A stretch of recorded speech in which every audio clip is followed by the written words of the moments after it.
Now, the official Suncoast weather with ABC7 meteorologist John Scalzi. Here's a shocker. We're starting off warm again this morning with 69-degree air temperature in dew point.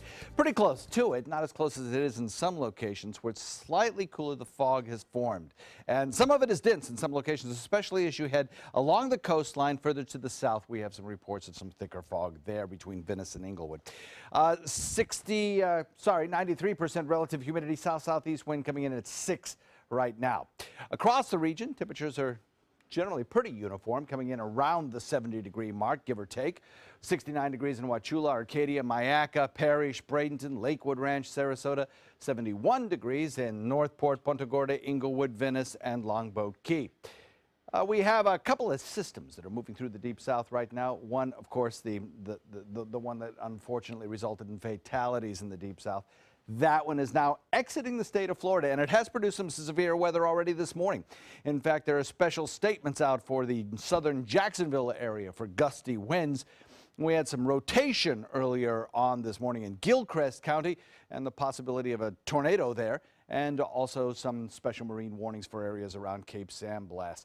Those systems are weakening, and they are exiting the region. They have no impact on our weather whatsoever.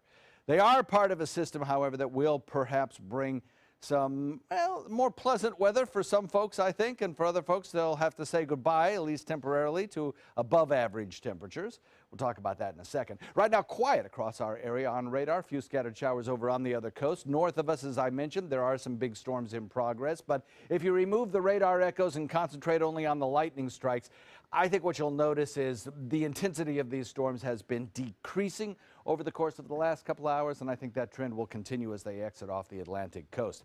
Frontal boundary back to the west, now carving its way into the panhandle, due to arrive on our doorstep overnight tonight toward tomorrow morning.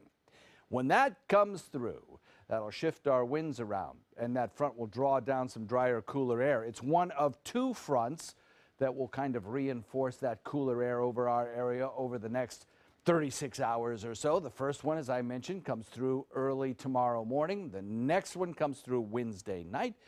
Each one of them bringing a little bit of cooler air our way.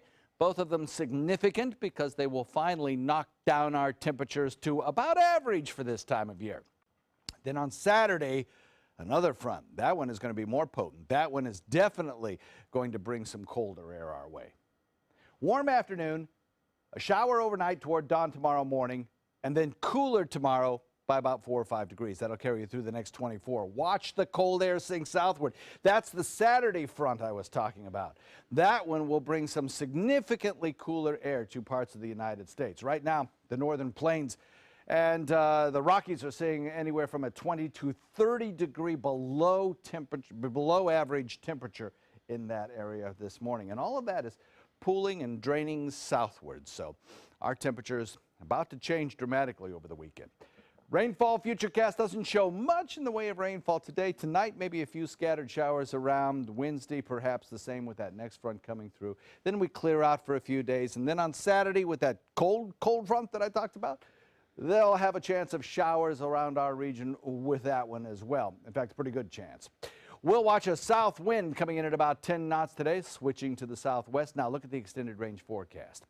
Today, warm. Tomorrow, a little cooler, about average, Thursday and Friday. And then that really cooler cold front comes our way, knocks our temperatures down with a high of about 63 on Sunday. Means most of the day will be spent in the 50s.